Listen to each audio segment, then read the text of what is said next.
Actually, the race should start in about 10 minutes or so. The boats are being lifted from the cranes out onto the water as the drivers are finally breathing a sigh of relief. This race will happen. Great news also for Mike Allen, the current points leader. His boat is fixed and ready to go. They're going to hopefully see if it holds up here in heat 2A, first heat of the day.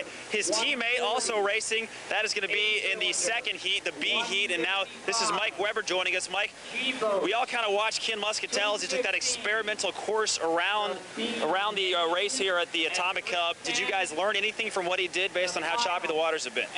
Actually, I didn't even watch. We just waited to hear, and when they hollered at the crane operators to get to their cranes, we knew that they liked what they saw, so we'll go out and give it a shot. They told us if we're worried about the conditions to let them know, but you know, if Ken did all right, then hopefully we'll be able to race. You seem very, very smooth about the whole situation. You obviously not concerned at all? Well, there's no sense being concerned. Everybody's got to race in the same conditions, and we got to be smart about it. We don't want to tear up boats. We don't want to hurt anybody.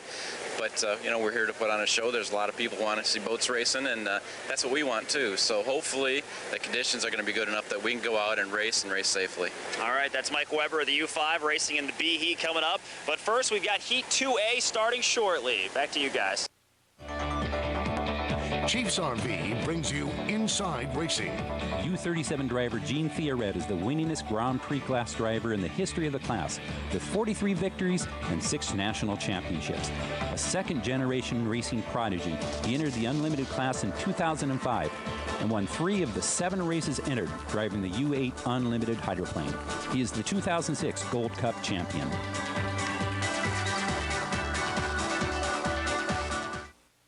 Yakima Nation's Legends Casino brings you Legends of Racing.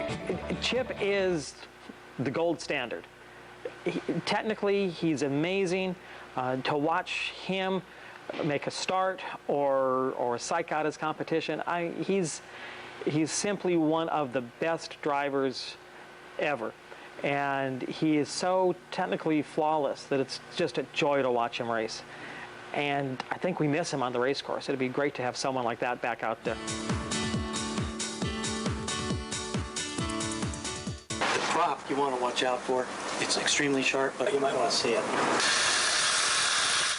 To get ready for the season, U21 owner Rich Aylesworth and other teams begin working in their boats, usually in October. And there's always something to do. We take the boat back in the shop.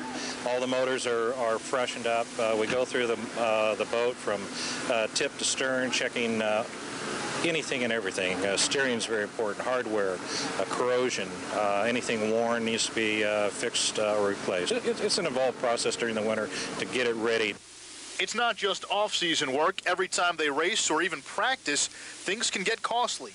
We hit something, and it took a little chunk out of the rudder, and so he's got to file that little chunk right here, and so he's taking a file and filing it out and hopefully making it straight again. Any kind of stuff like that makes the boat handle weird. So. Up is one of the few hydro venues fans can watch the races right from the water's edge.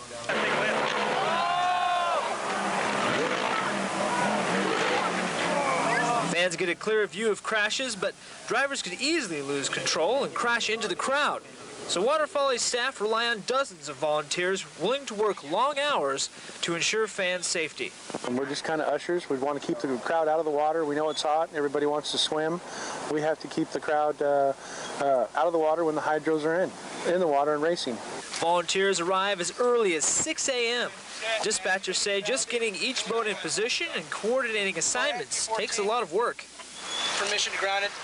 Out of the blue, are you in position? And, like I said, we're constantly doing radio checks with everybody to make sure that the radios are good, and they keep in touch with us as well, too, calling in, checking. So far this year, patrolmen say no accidents have caused harm to anyone on shore, but in years past, that hasn't always been the case. In 2001, one driver lost control and came extremely close to the crowd. Patrolmen say those are times you need them out there the most. The Unlimited got within 2 boat lengths of our patrol boat, and so kind of a buffer zone between them and the public on the shore. And patrolmen say this year's fans have been very cooperable. At the Atomic Cup, I'm Brian Carlson.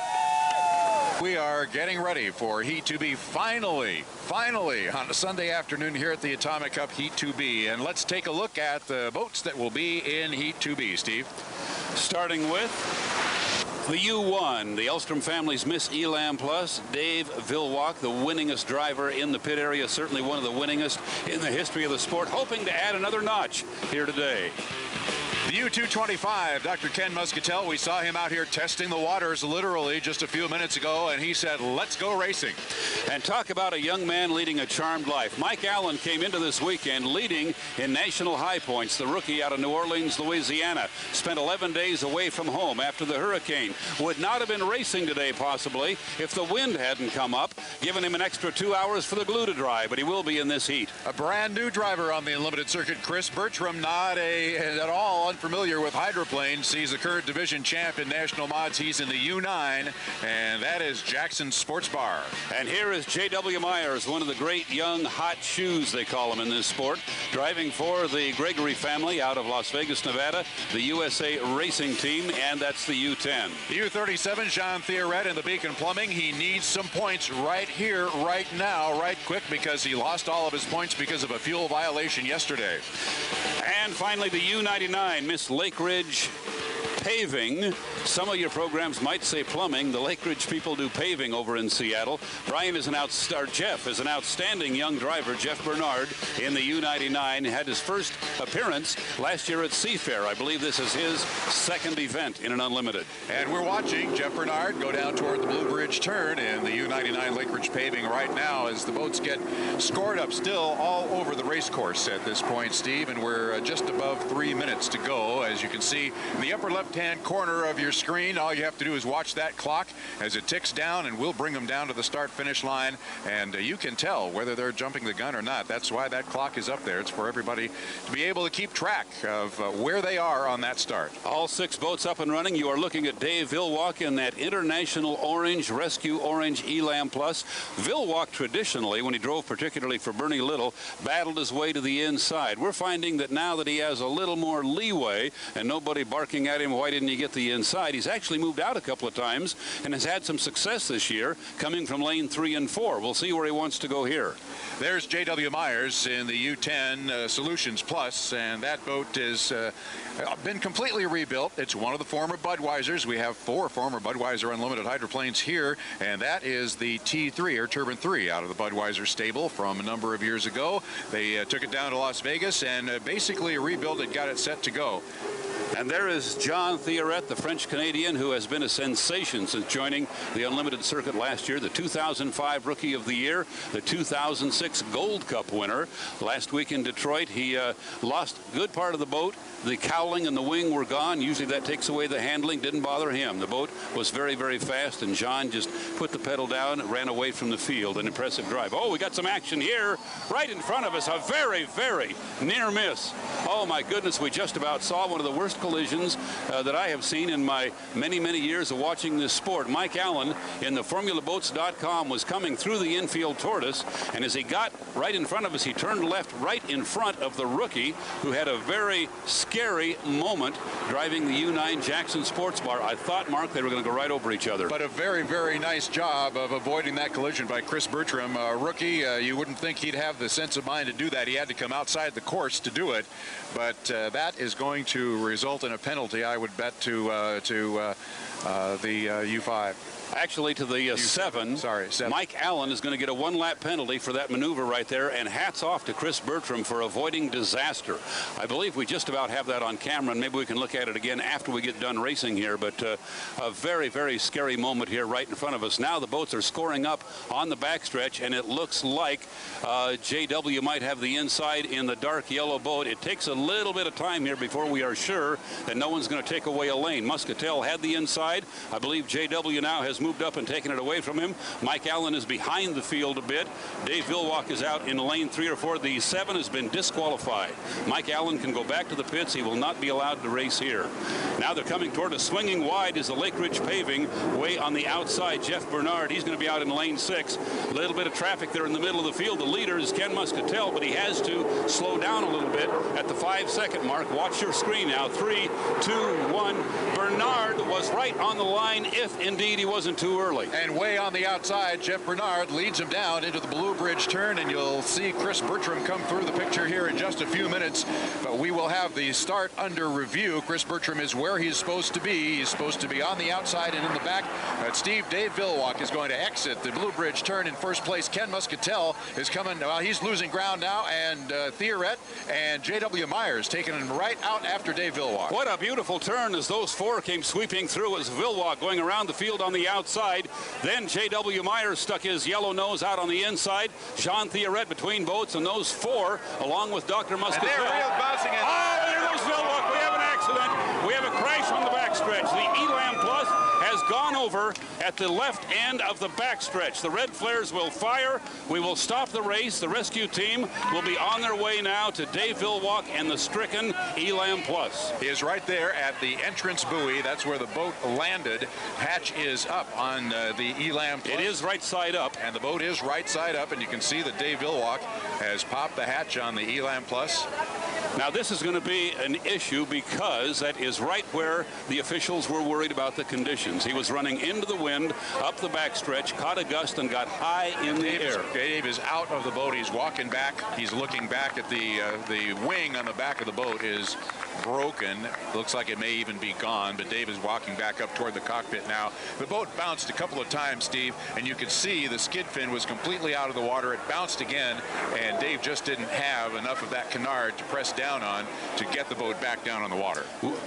We'll be able to replay this for you in just a moment here as soon as we get it rewound. Here we go. Watch Dave Villwock now on the straightaway, looking okay. Left sponson comes up just a little bit. There's a bounce. You want it to come back down. It does, but it bounces again, and this time it's too high. It's up and over, a complete 360 and then some, landing right on the transom, almost hit by one of the yellow boats going by. Fortunately, the boat bounced back right side up. Dave Villwock is okay walking around on the boat. Not the way, Mark, we wanted to start the day. Nope, not at all. And Dave is directing traffic out there as the rescue boats hook up to the Miss Elam Plus. We're trying to get, if we can get maybe a little tighter shot of that. Want to look at the front canard on the boat as well. It looks like there may be some damage right in that front I think Dave, when you saw him walking around the boat originally, was actually doing a little inspection. He's well enough that he's concerned about the boat and wondering if perhaps it could race again today. Normally, that kind of an accident takes a boat out of action for some period of time, but we have seen examples of a boat going through contortions like that and being fixable. Dave might have been doing a little assessment of the damage to his race boat. Doesn't look good from the picture we're seeing at all. Now, great camera work, guys, catching that. Absolutely terrific, and maybe we can roll that back again and take another look at it. We see the front of the boat. That's probably the front canard or front wing that is broken on the part facing it. Boy, we've had more action than we wanted. We had a very near disaster here right in front of us before the start of the race, resulting in disqualification of Mike Allen in the U7 when he very nearly collided with Chris Bertram in the Jackson Sports Bar. I thought I was watching a disaster right in front of me here. It took me back to years ago, Mark, when I was the PA announcer 15 years before you were, and we sat right here and watched the pay and pack go over right in front of us. So good seat for a lot of action right here at start-finish. Well, Chris Bertram managed to avoid Mike Allen in the FormulaBoats.com 2 and two buoys that are the start-finish line buoys on the outside course markers, and you can now see the rescue sleds hooking up to the Elstrom Miss Elam Plus to bring that boat into the pit area. The rest of the boats have begun to work their way back to the pit area as well. Now the question is going to be, did the conditions have something to do with that incident? And I'm sure there will be a big discussion about this in the pit area. We talked before the race about the fact that the wind was coming down the river. The current comes down the river. They were heading right into the part of the race course where it is the roughest. And that's exactly where Dave Villwock got in trouble and went over in the Elam Plus. We can only hope that the conditions are good enough for us to continue racing this afternoon. But what we've just seen is probably not bode well for the way the officials are going to look at this thing. A couple of the boats that are right in front of us, Chris Bertram had the boat up and running, heading back to the pits. He bounced it a little hard over the wake that was left by J.W. Myers as he's heading back in the Miss Solutions Plus and put the fire out. Bertram now has the boat back under power as well, and might have an opportunity when he gets back to the pits for Scott Royster to talk with Chris Bertram about that near collision that they had. So, Scott, also in the pit area, Scott, the members of the ELAM crew by now will have spoken to Dave, and they probably can tell you a little bit about what happened. So if you head down that way and let us know when you get there, we can come down to you for any information that the ELAM crew might have. Some of them are up here, actually. We'll take another look at the flip Dave Villwock coming up the backstretch just to the very left of your picture. And you'll see him bounce once, comes back down, bounces again, launches off a roller, it looks like, and he went almost completely over twice. I was very concerned while he was in the air about the fact that one of the yellow boats just another look, Steve, right under him, and Dave Villwock almost landed right on J.W. Myers, or it may have been the Theoret's boat, but you'll see a yellow boat go very nearly right under Dave while he's in the air. Right here. Now remember, he can control the attitude of the boat with that front canard a little bit. Right here, he realizes he's getting high. Bounced again and then up and go. Foot pedal down, not enough wing to control the boat. He's in the air. Now watch the yellow boat come here, almost go right under him, and that could have been another near disaster. So we've dodged a couple of bullets here so far this morning. I guess it's afternoon by now with the delays we've had. It is, and that will put us back in another delay at this point because we have not yet gotten Heat 2A even underway after a full lap. You got any plans for Monday? We may be right here, and if the race is run, we will be right here. That's where we're going. And once again, we want to go down to the pit area and you, Scott, whenever you have any news from anyone down there. We know that the driver is okay. He's helping with the rescue of the boat, but they will go check him out in the medical trailer. Sometimes the adrenaline gets flown and you're not in quite as good a shape as you think. It'll simply look like one of those situations. Dave runs the boat very loose anyway, and he controls the attitude of the boat with that front canard, and I'm sure the first couple of bounces we saw were him bringing the boat back down with that front canard, but then it deflected off of a wave, and once the front end gets high enough, the canard no more has an effect, and you get the wind under the boat and over you go. A minute ago, we saw Chris Bertram getting out of the boat back in the pits, the U9 Jackson Sports Bar. The other boats back in the pit area as well as they tow the Elstrom Manufacturing Miss Elam Plus back down toward the pit area. They'll take an assessment of, there you go with the Jackson Sports Bar, and Chris is still standing on the deck there waiting to get towed all the way back to the pits. Now we will, unless they delay this because they decide the conditions had something to do with that situation, they will put Heat 2B in the water. Heat 2A will obviously have to be rerun. They were in the first lap when the accident occurred. In normal conditions, we would show you Heat 2B next and then a rerun of Heat 2A, but the discussion is going to be among the officials, did the conditions have something to do with that incident, and is it safe to race out here? I'm sure that that's a hot topic right now among the officials.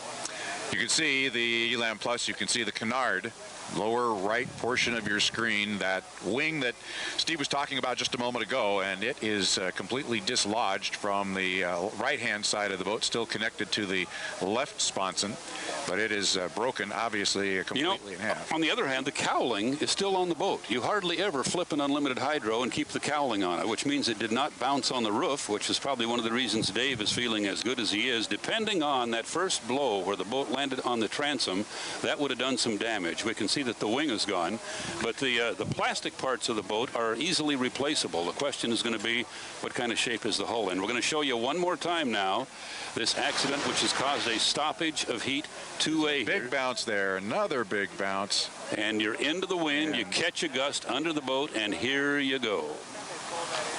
And again, a very near miss, as we believe it's Jean Theoret in the Beacon Plumbing coming by right there, and the angles may be fooling us. He may have been toward us a lane or two. Scott Reister down in the pits right now with Jean Theoret.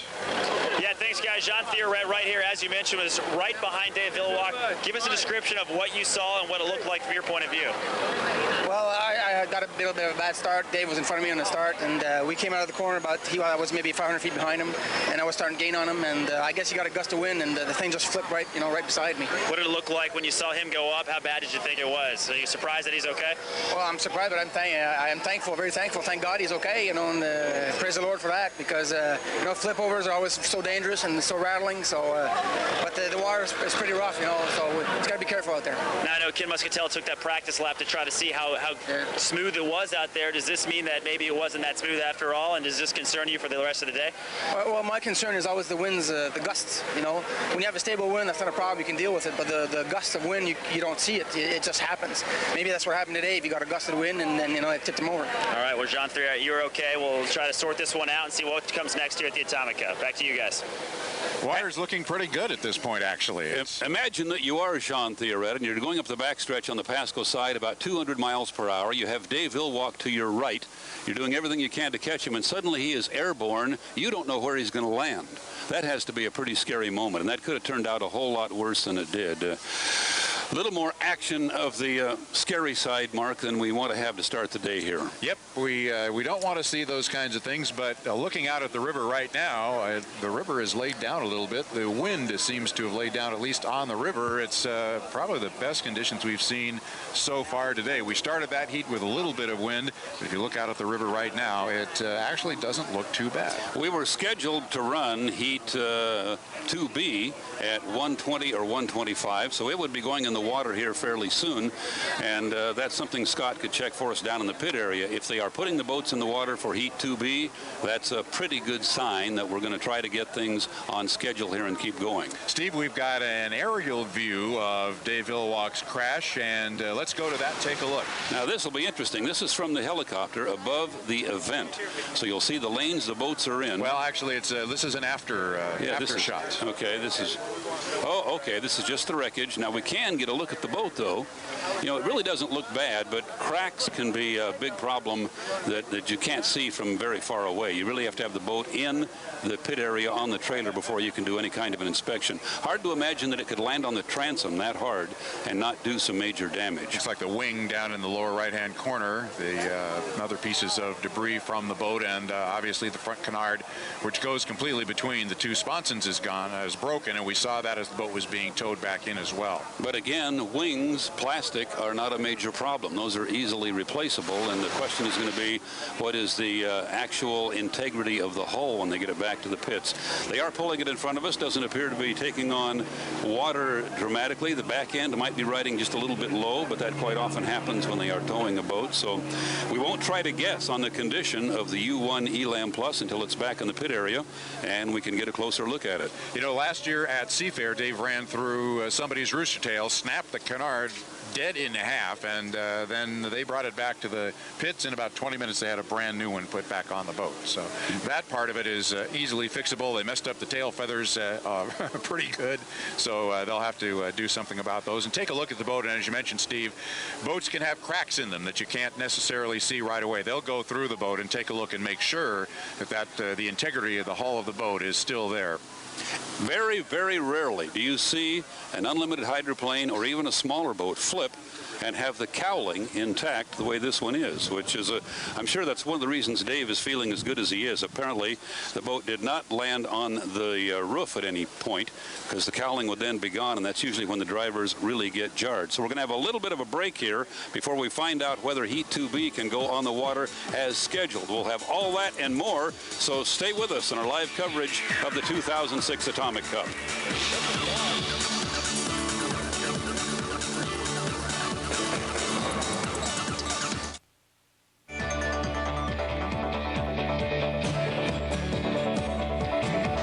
2002 will be remembered for some of the most memorable moments in local racing history.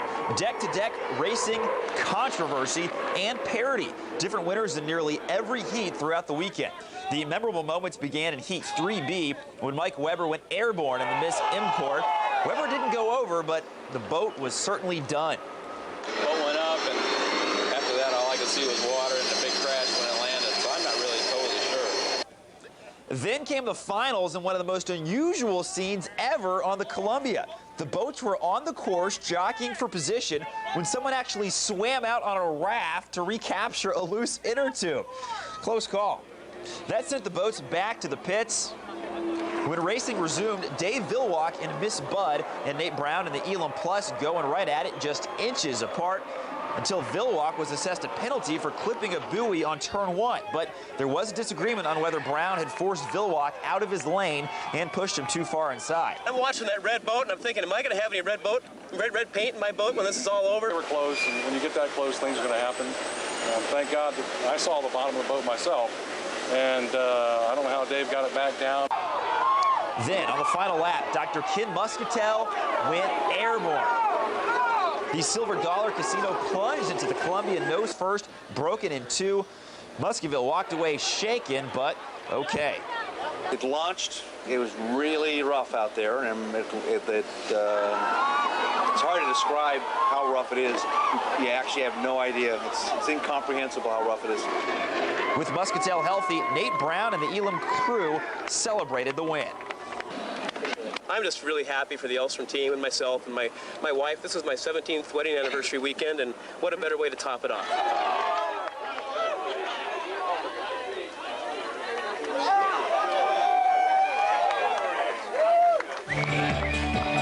This Hydro Flashback is brought to you by HydroInsider.com.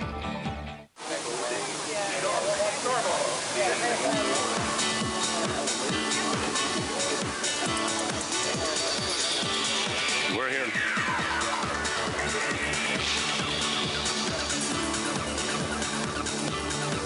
Back here on the Columbia River, we just got about a lap in before we had a boat blow over, and that was the Elstrom Manufacturing Miss Elam Plus. You see the boat being towed back in, and looks like they've got the big digital clock lit up. We should be expecting to see the boats from Heat 2B here in just a little bit. We don't have an exact starting time for them yet, Steve. Looked like a replay from a little over a year ago when this very boat on the Detroit River with J.W. Myers driving made a very, very similar maneuver coming by the yacht club at a little over 200 miles per hour, got the nose up and went on over. So those two drivers both have experienced pretty much the same thing now in the same boat. This boat had some rebuilding done on it since that event in Valleyfield a couple of weeks ago, and they were not sure they had the sponsons exactly the way they wanted them. If you're just joining us, here's what you missed. Dave Villwock, part of the air show here at the Atomic Cup as he gets high in the air in the Elam Plus, lands on the transom, narrowly misses being hit by Jean Theoret. We think he went by fairly close anyway. The good news is the boat lands on the transom here, which is a fairly gentle way for the driver to absorb the shock. Then it goes over on its bottom, so the top of the boat did not impact the river, and Dave Villwock was able to pop the canopy, get out and walk around on the boat, and that's always the first thing we worry about, Mark. The fact that the driver came through this as well as he did is good news. Dave jumped right out. Actually, by the time we saw him, the canopy was open very, very quickly. He jumped out, went back to look at the back end of the boat. Often that maybe indicates that there was a prop. When the prop goes away, the rear end of the boat loses lift, and that means the nose comes up. So he may have launched off a couple of rollers and gone over. We'll find out a little bit later. Dave is being looked at by the medical folks right now, and of course safety and the condition of our drivers is utmost of importance, and so we will let that transpire. Everything we've seen of the boat, including this fairly tight shot right here, looks pretty good. It's not one of those busted a sponson off type of jobs, at least, and the wing being gone is fairly superficial. The wings in the back are easily replaceable. They have spares in the truck. Perhaps not beyond possibility that we'd see this boat again later today. Well, we've seen boats flip and come back in the past. In 1997, Mark Evans was up the backstretch going through the north turn in Seattle, flipped the boat. There were some other problems that delayed the race a little while later. They turned the boat over. It was actually upside down. They turned that boat over, dried it out. I understand using a hair dryer for some of the electrical equipment, put the boat back in the race, and it ended up winning the race back in '97 over in Seattle. And the Leland Fleet now calls that boat Flipper, and actually Mark owns that boat. The famous flip and win. We do know that our schedule has been set back a little bit again. We were going to run 2B at 1:20. It's now 1:25. The big clock that the drivers look at as they come down the front stretch is just to our right, and it is set at 9:59. They normally hit that at the 5 to the 5. So we are at least 10 minutes away from the start of Heat 2B, and we will probably get an update from the officials now that they have the Elam back in the pit area safely. Perhaps they can put the 2B boats in the water and show us some more racing. Also, we're getting some information that the officials are trying to decide what to do with Mike Allen. He had been disqualified from the running of Heat 2A because of a maneuver before the start where he forced the U9 driver very nearly into a collision right here in front of us. The call immediately was made that he had been disqualified. He is pleading his case. They are asking in the truck if we have any television footage of the incident. I think we were looking somewhere else at the time, but perhaps one of our ISO cameras got a peek at it. Scared me, I can tell you. Well, they're right in front of us, Steve, and one of them was coming right at us. I thought that Mr. Bertram was going to get a closer look at one of those formula boats than he ever wanted. Well, I'm sure he did. But he did a nice job, as you pointed out, of avoiding the collision. He had to actually make a little evasive action to avoid Mike Allen and handled that pretty well for a guy in his first weekend. Let's head down to the pits and Scott Reister. Scott? Well, you can take a look at the boat. You see the rear wing stabilizers pretty shredded after that flip. Also, the canard in front seemed to be dislodged. Not sure the full extent of the damage and how much the Elstrom crew will have to work to get this back in shape. The main thing is, of course, Dave Villwock is okay. He's flipped here before. He was in first place. He's been running great all weekend, and then this happened, so obviously a setback for their team. I'm hearing reports that he may be taken to Kennewick General just for observation. At this point, you can see we're cut off. We can't get any further closer to the Elstrom crew. They're kind of getting things together on there, and then they'll be able to talk to the media as soon as they're a little bit further along in that process. We'll be able to have a little bit more answers on the status of Villwock, what he'll be doing, and also the full extent of the damage of that boat. As soon as we have that information, we'll be back with you guys as soon as we can. Scott? Hello, Scott. Let me ask you a question. Are you still with us there, Scott? Yeah, I'm still with you. Okay, well, let me ask you a question. Have you had a chance to talk with Chris Bertram about his little duet here with Mike Allen? No, we haven't. We've actually been tracking the Villwock story. We can work our way back down here. The pits are actually separated. A couple boats are on this side. On the other side would be the Bertram boat. So we can work our way down there, too. We're chasing the Villwock story and that as well. Well, you got a long ways to run. That's a long, long pit area, Scott, so hope you get your skates on. Scott, if you go ahead and head down there, we can we can take a look at the ELAM here because our camera people are doing a great job of showing us that rescue. We didn't see any severe damage to the integrity of the hull itself. So what we've seen so far is pretty good news. But remember, it only takes a crack somewhere in the glass on the boat to cause major problems and perhaps take you out for the weekend. Right there, I know you're seeing a lot of wreckage because you're seeing pipes and shredded plastic in the back end where the tail feathers are supposed to be. But look at the hull itself, and it just doesn't look too bad, Mark. Yeah, looks okay. The engine looks okay. Even the tailpipe didn't get mashed down. You know, that's a good point because normally when you flip a boat, you fry a turbine engine. Once that hot engine hits the cold water, it's history. I don't think that one ever got wet. Nope. Because the boat landed on the tail and then flipped onto the bottom of the boat, so it was right side up pretty much during the whole operation, except for the part where it was 80 feet off the river and doing a 360. If you watch this again right here now, presume that you are Dave Villwock in the boat. You're upside down, you're right side up, you land on your transom, and then the boat goes the right direction because it lands on the bottom of the boat rather than the top. Usually in a flip like this, at some point, the top of the boat impacts with the water, causes a lot of structural damage, and fries the engine. The engine is still high and dry through this entire flip, which saves the Elstrom family about $50,000. So they had a little stroke of luck there, and possibly a boat that can be repaired and put back in this race. We'll have to see.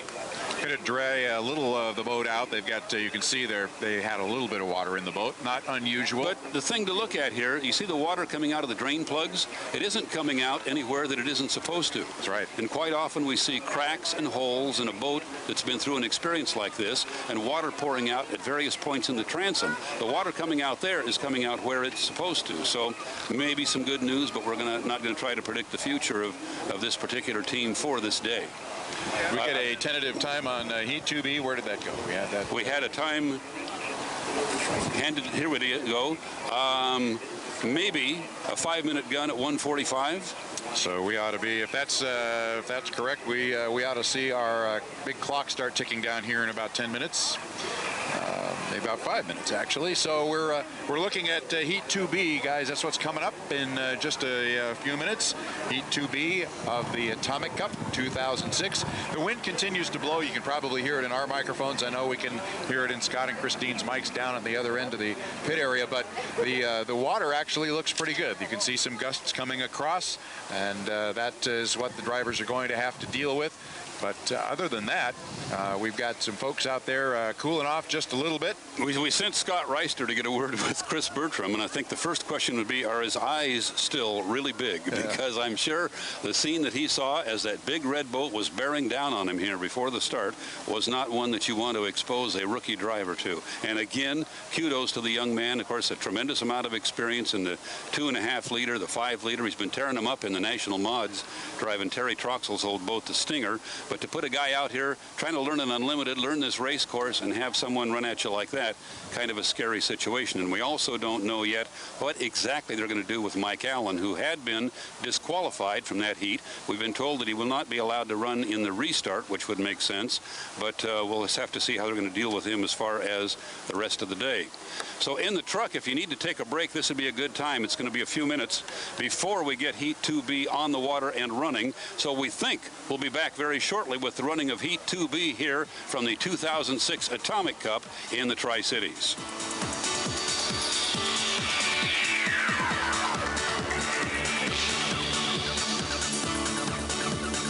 You are looking at a live shot of the Neil F. Lamson pit area here in the Tri-Cities. Dave Villwock is in there somewhere with our Scott Reister. Scott? Water Follies, we're standing here. Dave. Guys, welcome back. Dave Villwock right here. Obviously, everyone and our viewers able to see that flip. What was going through your mind when you were going up in the air like that? Well, it's just, you know, we're going, just made the turn into the wind there, and it's pretty breezy, and I tried to get the boat down tight to the water before I went into that area, and I did, but I hit a wave just at the same time that I did, so it touched it up in the air, and then there was enough breeze and the angle and all the things there that you know, with all the control, I couldn't get it back. So. Are you shaking a little bit right now? You sound pretty no, I'm good. I just want to get the crews working on the boat. We're hoping we can make the restart of the next heat. Are you going to have to go to the hospital to get checked out, or are you going to stay right here the whole time? I've already been checked out there. I'm good. It was a soft landing, luckily, and luckily the boat's not too bad a shape, so we're looking good so far. All right, a very fortunate Super Dave, the defending champion here, says he's okay, and he'll hopefully get that boat back on the water for the restart of this heat. Guys, back to you.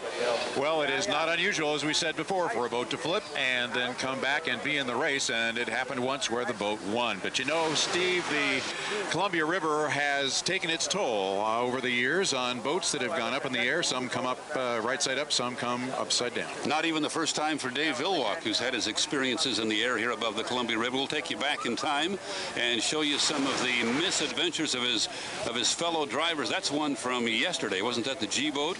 And that is also I believe a G boat from last year. Well, these are going back. That's a Ken Muscatel okay, that was Ken Muscatel years ago. That was Scott Pierce up in the left-hand turn. This is the G boat. Bridgman last year. This is Rick Bridgman. And that is the Budweiser. It's last year's.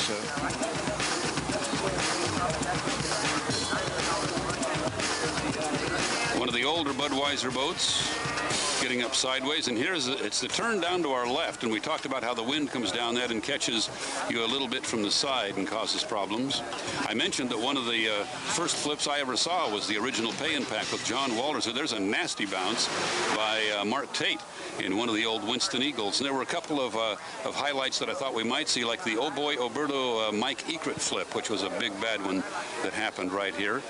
So the Columbia River can't be blamed for this. It's actually a rather ideal racetrack. The thing that you do get here, Mark, is incredible chute speeds. It's considered the Talladega, the super speedway of unlimited racing. And when you're at 200, 210 miles per hour, you can imagine the aerodynamic forces at work on your race boat. If you've ever held your hand out the window of your car at 50 miles an hour, you know how a little bit of a change in angle makes a big difference. Well, imagine that wind is 200 miles per hour, and suddenly a 6,700-pound race boat is a leaf in the wind, as we have seen demonstrated here. And one of the flips that we saw on that little montage, Steve, points out the fact that at Talladega they have bank turns. There are no bank turns here on the Columbia River. But we did see a couple of guys trying those, actually. Yes, we did.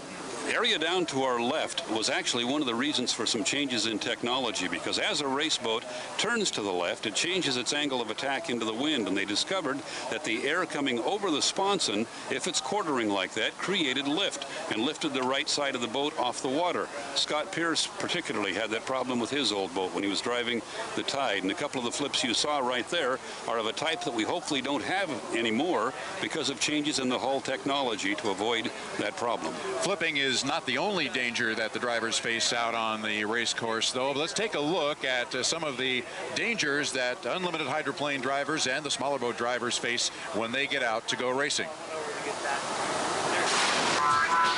The Columbia River can be rough and unforgiving. Just ask Dave Villwock, who's won 5 times on this river, but nearly lost his life when his boat flipped.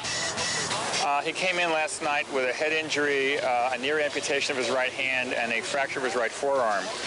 The main concern was his right hand injury because he was awake when he came in, so he was rushed into surgery. Or Dr. Ken Muscatel, who snapped the Silver Dollar Casino in half in one of the most spectacular crashes in the Tri-Cities. It launched. It was really rough out there. Dr. Ken, a bit dazed, made a beeline for our cameras to let his family know he was okay. Watch again in slow motion on this video caught by a home video camera on the shoreline. Lots of air, the boat lands upside down. Or Chip Hanauer, who flipped twice here and again in Seattle. This time it was a propeller shaft that snapped, flipping the boat airborne upside down and sending Hanauer to the hospital. If you're doing this and not knowing that you're putting yourself directly in harm's way, then you're a fool. You have to know that you're juggling dynamite. Dynamite is what it looked like happened to this boat, but Hanauer survived. Every year it seems there are a few close calls, like Micah Weber in the Miss M-Corps going airborne. The boat went up, and after that all I could see was water and a big crash when it landed, so I'm not really totally sure. Or Jean Thierret almost flying down the backstretch after jumping out to the lead in 2005. Just ask G-Boat driver Rick Bridgman when the Red Apple Market G17 flipped upside down. Bridgman landed in the water. The boat made it back to shore with a bit of damage. Bridgman almost didn't make it. Well, I don't remember anything once I was involved in the crash. Just remember looking at the blue sky and then waking up in the hospital. He made it out of the hospital and back in the pits the next day. Well, I'm feeling a little sore, actually. I'm kind of bruised a little bit.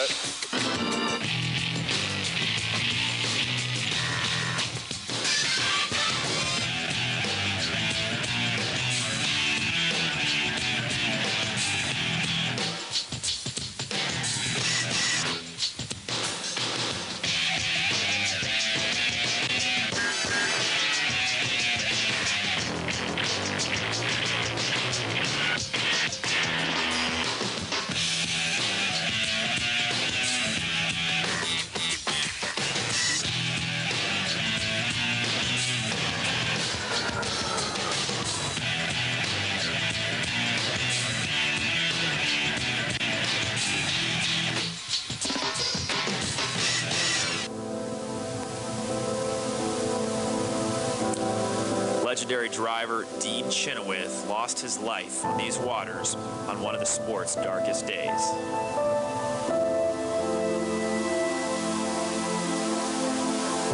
Still, they come and they race, and when it happens, there's acceptance. It's a racing accident, that's all it is. You know, it's nobody's fault, those things just happen.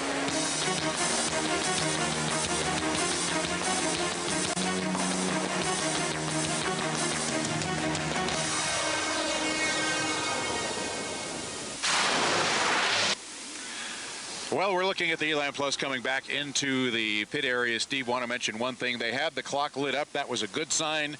The clock is now not lit up. That's not a good sign, and our officials are headed out in a patrol boat to take a look at the course. So we'd have to wait at least until they get back. We may have a few minutes on our hands. There are a couple of things I noticed interesting in that great package of all the flips here. You saw Dave Villwock a few moments ago take the Elan Plus high into the sky above the Columbia River here. A very dramatic, very big, very exciting looking flip. You saw one earlier, which they mentioned in the piece, nearly cost him his life, and it was not a big dramatic flip. The point being, it's not how you flip or fly, it's how you land.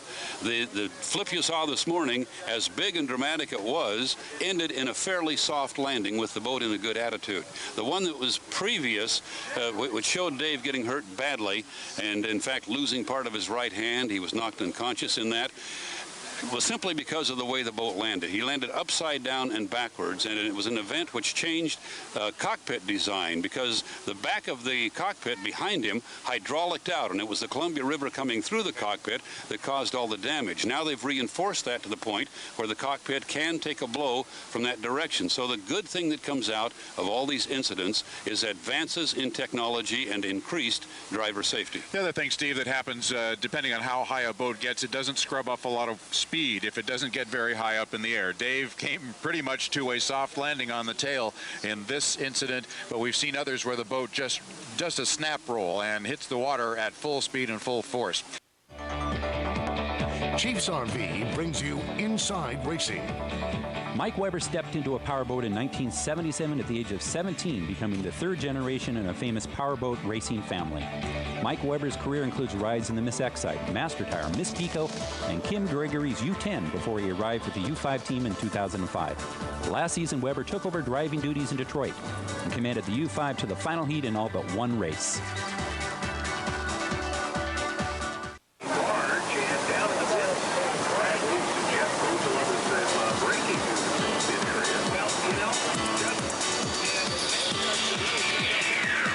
So the officials have spent about as much time on the river today as the race drivers. Here they are coming back from another tour. And Mark, hopefully they are bringing us good news. We will wait for some good news. The water looks pretty good from up here, but then we're not in the hydroplanes going 200 miles an hour. Scott Royster has Greg Hopp and an update. Well, first the update. Our own Jen Bates just talked to some race officials. It seems that they're going to reevaluate that course since that Villwock flip. Then they're going to have another meeting with the drivers and take it from there. So if it looks good from where you guys are, then maybe they can get back on there. Joining me now is Greg Hopp, who's scheduled to take the water here in the upcoming Heat 2B. What are your thoughts after seeing the long delay this morning and see Villwock flip when he tried to get out there on the course? Well, obviously it's quite gusty, and I think the water looks quite raceable to me. I was watching the heat and watching our other boat, and I think I just didn't get the Todd Haas American Dream out there and whoop up on some ass. I'm not sure we can say that, but you just said it, so it's okay, Greg. I'm looking forward to getting out on the water. I think the water's raceable, and it looks like it's actually improved a little bit since that last heat, and hopefully it'll stay down for the rest of the day. But when you see something like that happen, like what happened at Villwock, do you attribute it to the choppy waters that earlier happened, and doesn't that have to play a factor in your preparation mentally? Well, obviously there is some gusty winds, and you got to be ready for that and already be on that down pedal, and the throttle does work both ways. So if it's a little bit too gusty going in, and obviously it isn't that turn, maybe you need to backpedal a little bit and slow the boat down before you set the wheel for the turn. All right, now I heard some of the drivers don't want to get back out there because safety is a concern after watching what happened at Villwock. Have you talked to any of the other drivers and gotten a sense for what the other teams are thinking? Is there maybe some division amongst the ranks right now? Well, I did talk to most of the drivers in Heat 1A and they are 2A, and they all seem to think it was raceable. So, and from what I saw, it looked like it was raceable. And I think it's just one of those incidents where Dave was going extremely fast, and he was trying to catch a couple other boats and had it all aired out, and a gust of wind hit at the same time. And it's one of those things. Like I say, the throttle works both ways, and you just need to slow it down a little bit and try to get him down the front straightaway. Well, hopefully that's the case. Greg Hopp and the rest of the Heat 2B drivers just awaiting word to see when they can get their boats out in the water and the Atomic Cup can get rolling out here on the Columbia River. Guys, back to you. Thank you very much, Scott. We had a lot of action yesterday, and since we're waiting for the wind to die down, we thought we would bring you some of our Unlimited Lights action from yesterday afternoon. And let's take a look at the Unlimited Lights Heat 1A.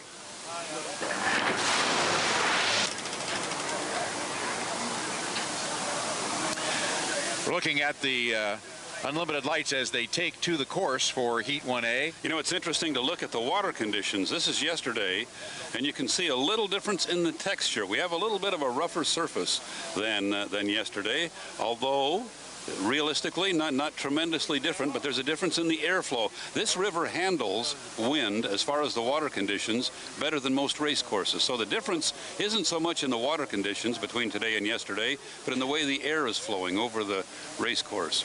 With the boats at this point, we're just coming out for the running of Heat 1A. Do you remember, Mark, who was in Heat 1A with the lights yesterday? Well, Jackie and Joe Turner's Pacific Rim Brewing, and this is the one we were taking a real close look at the start, but Joe Turner made a great start, and Greg Hopp in the yellow boat is right next to him, and we just saw Greg Hopp interviewed by Scott Royster, the Mike's Hard Lemonade Happy-Go-Lucky, and they are side by side as they head down into the Blue Bridge turn. These little unlimited lights are about 22 feet long. They run big block GM, Chevy, Pontiac engines. Some of them are supercharged, which is why we're not hearing the sound this time around, but they are very, very loud. And Greg Hopp has the lead as they head up the backstretch. Joe Turner is right behind him. This turned into a fairly classic matchup because Greg's boat is one of the newer, wider, flatter, traps more air type unlimited lights. Really turns much better than much of the field, but Joe Turner's boat, a little older, a little narrower tunnel, but very, very fast in the straightaways. So what we saw throughout this heat was Greg in control in the turns as he is right now, but look at Joe. Joe will drive up beside him and begin to reel him in as they come down the front straightaway. So these two battled back and forth this way throughout this heat. 3 laps for the unlimited lights with our unlimited light racing music in the background. It's a very exciting thing to see Joe Turner reel in Greg Hopp as they go around that turn. This is one of the backmarker boats. I'm not sure exactly which boat this is. That may be the No Excuses with Mike. That's the white one. That's the white one. Okay, here's Greg now. He's in the turn, and this is where he had things under control. He was also on the inside, which of course gave him a big advantage. He would come out of the turn with that big advantage like this, and we'd say, here goes Greg. Now he's got it all his way. But Joe Turner would start pedaling right at the exit pin, and by the time they got to the entrance pin to the next turn, Joe had made up a good deal of that difference. It went this way for 2.5 laps. And they are just about to the entrance buoy to that top turn, and you can see Joe Turner reeling him right in all the way. Now Joe has the outside, which means he's got a longer ways to go, but he can keep his boat speed up as Greg has to slow down just a little bit to go through the turn. He has the very, very quick turning boat. Now it's time for Joe to reel him in again. This is the end of lap number 2. Joe was also showing us something as a driver because he was doing what they call driving deeper into the turn. He was waiting longer to back off when he got to the entrance pin, and that's where he was making up a good bit of the difference between his boat and the yellow UL1 Mike's Hard Lemonade, one of the more dominant boats here in unlimited light racing the last couple of seasons. They have been the national champion unlimited light boat for the last 3 seasons, 2003, 2004, and 5. And this boat, under a different ownership, actually won 3 other unlimited lights championships when Bo Scheid drove it, and it was... You can watch right now. Joe Turner is the boat on your right. He is running a little more than a rooster tail behind Greg Hopp. But as they get to the turn, you will see that difference diminish as Greg turns it left, rides that boat around through the turn on a nice, big, wide cushion of air. And Joe, with the narrower tunnel, not able to do that as much, but he builds up incredible boat speed and just throws the thing into that turn. Here they come down. This should be the finish as they have run 3 laps. And Greg Their finish line is just right after that turn, and Greg was able to come off the turn. Didn't have a long enough chute for Joe to catch him that time around, but that was lap number 3, and Greg Hopp winning Heat 1A. Certainly one of the favorites to take the Unlimited Lights Championship here this weekend would be Greg Hopp in the yellow boat. Here's a familiar sight, the one blue boat. We appreciate them coming up with a different color. This is the Sign Company boat. That's right. Brian Sullivan, I think, is the driver on that one. The UL4. I get the Perkins mixed up because I think Brian Perkins drove that boat, if not now. The Sign Company in Bothell, I can tell you, sponsors that boat.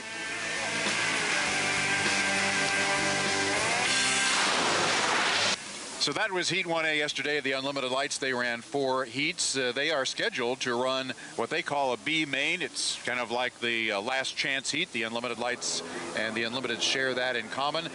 Water conditions looking better now, Steve, than they have all day. So we hope to be able to see a couple of heats of Unlimited Lights racing because they have to do their final this afternoon as well. And we've still got 6 heats of Unlimited hydroplane racing.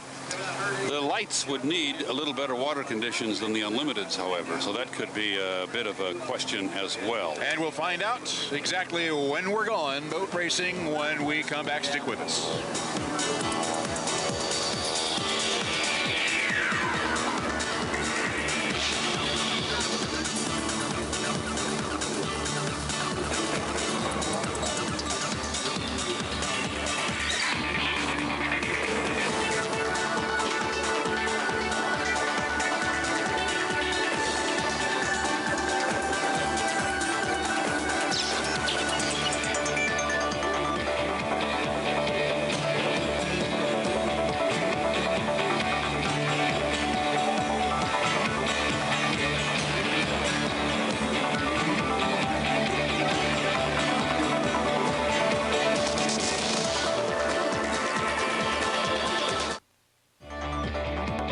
Chiefs RV brings you Inside Racing. Voted Rookie of the Year in 1994, Jimmy King has had a successful career as an unlimited hydroplane driver and also in the limited inboard class, especially with the Grand Prix boats. His first ride was the Miss Excite 2. In 1998, King made the final heat in each of the 4 races he entered as driver of the Miss Elam Plus.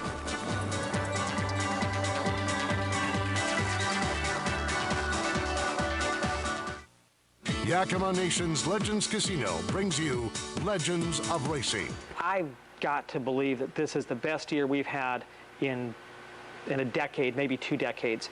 When you look down the beach and you see the U5 and the U7 and the U37 and the U10 and the U1, those are all incredibly fast boats with very capable crews and tremendously competent drivers. I think the sport's on its way back. I have never been more excited about a season than I am about this one.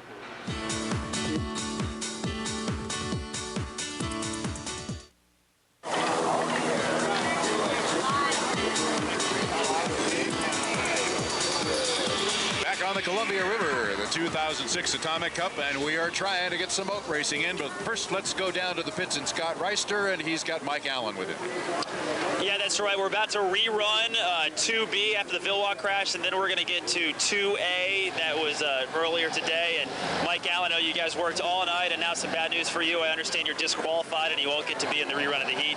What exactly happened that led to the DQ? Yeah, just a matter of losing the course buoys as I came around, cut the course on the infield. The perimeter buoy is the same color as the inside buoy, which is red, and it looked like I had to go further out. It turns out that was the outside marker, and I basically impeded with another boat, and he had to go around the course to basically keep from us hitting each other at 40 miles an hour. I know your crew stayed up all night working on your boat to get it ready, and then that's got to be tough for you guys. But as far as the actual boat, if you guys can do well in 3A and then geared towards that provisional heat, is the boat itself holding up all right? You know, we only made a half a lap there. The boat feels fine. There's no vibrations. It felt good in the turn. It felt good in the straightaway. It's just extremely disappointing for me to have the crew work as hard as they did all night long, as many people that were here, to go out and have something like that happen. We just need to bounce back. All right, we'll see if they can do it. Back to you guys in the booth. I have to give thumbs up to Mike Allen. He didn't blame what happened on anybody else. He said, I made a mistake. I saw the wrong buoy. So what he's describing for you is the fact that right here in front of us at start-finish, there are 2 red buoys. One marks the inside of the race course, the other marks the outside. And as he was coming out of the infield to go down the front straightaway, he went around the wrong one, meaning that he had crossed clear across the racing lanes, thinking that he was just getting onto the race course. He had actually crossed the racing lanes. Well, Chris Bertram, coming down the race course in the U9, had nowhere to go except into the side of his boat. Made a great evasive move. Both boats ended up off the race course, but no big damage done. But I think it's nice to see a driver, especially a rookie like Mike Allen, say, I made a mistake and I cost my team and I feel bad about it. So thumbs up for him on that. Yep, good job for him. We're getting into our countdown for Heat 2B. Looks like we're going to go boat racing here in just a few minutes. We said earlier, it's a good sign when the big digital clock lights up. Here is one of the buoys we're talking about, and if you pull that shot back a little bit, you'll get 2 of them eventually, and you'll be able to see where Mike got mixed up. You're looking at the inside buoy.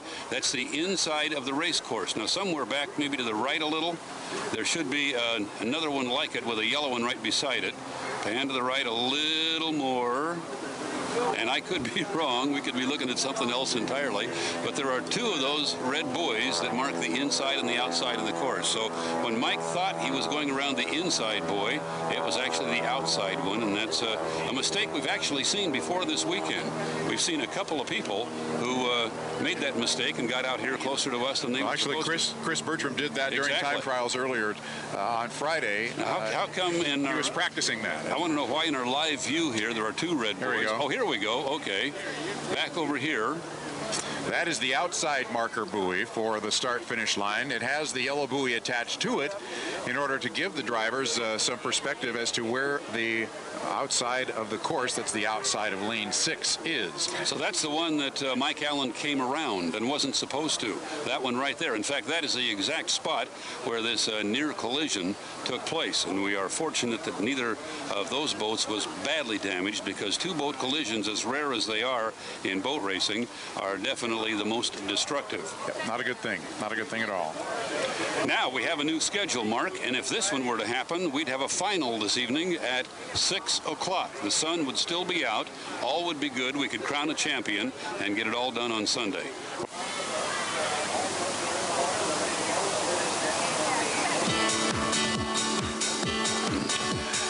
Back on the Columbia River, the Atomic Cup 2006. We've been waiting and waiting and waiting. We got a little bit of racing in, but now we're going to go racing, Steve, in E2B. Well, on your television screen here in the Northwest and your computer screen across the country and around the world, you see the countdown to the running of Heat 2B. Just hope that that keeps counting and that we don't have a delay somewhere in the next 5 minutes. Normally, the drivers like to be in their boats headed out onto the race course at about the 5-minute mark. And once we see them headed out, Mark, I think we can presume that we are going to, well, there we go. Steve David in the Oh Boy Oberto is going to make an appearance here, and he will be the first boat to come on out of a 6-boat field, a very, very high-quality 6-boat field. This should be a very good heat of racing. We can only hope we keep them all on the water, and it'll be the first time we've crowned a winner all day. Water and wind conditions look better than they have all day, so it looks like we have a chance to get a heat of racing in here, and hopefully the wind will stay away, and we'll get some boat racing. I tell you what, let's run down the field for Heat 2B.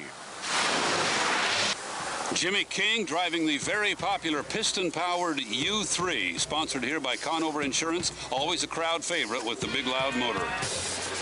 Mike Weber in the U5, that's the formulaboats.com, one of the former Budweiser racing pieces of equipment. And Stephen David, you saw him pull out of the pit area, the bright red, white, and green colors of the Italian flag and the Oberto family from Seattle. Steve David, driver of the U6, the Oh Boy Oberto. The U13, J. Michael Kelly and the Acura of Bellevue, presented by the Spirit of Detroit. J. Michael, substitute driver for Terry Troxel, as Terry is still recovering and not medically cleared yet to drive, but he'll be back in the boat soon. Kevin Aylesworth, a rookie in his first year in an Unlimited. A lot of time spent in the Unlimited Lights where he had a lot of success. The driver out of San Diego in the U21, the area code Cellular. And boat number 6 for Heat 2B is the U100, Todd Haas American Dream.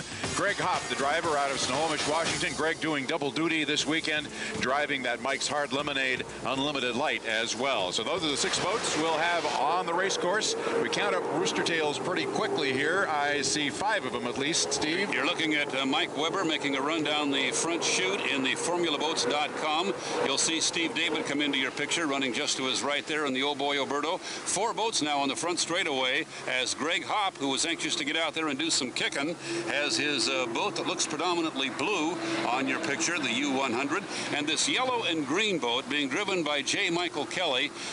We don't know a lot about yet. It's a brand new rebuild. It's first weekend of racing, but there have been some indications, Mark, that that boat is very fast. And this is a good young driver, so keep your eye on the boat with the yellow nose there. Yeah, completely rebuilt over the winter. In fact, this is a boat that has been around for a long time, but they are completely rebuilt. It's essentially a brand new boat. As they rebuilt the boat over the years, it added weight.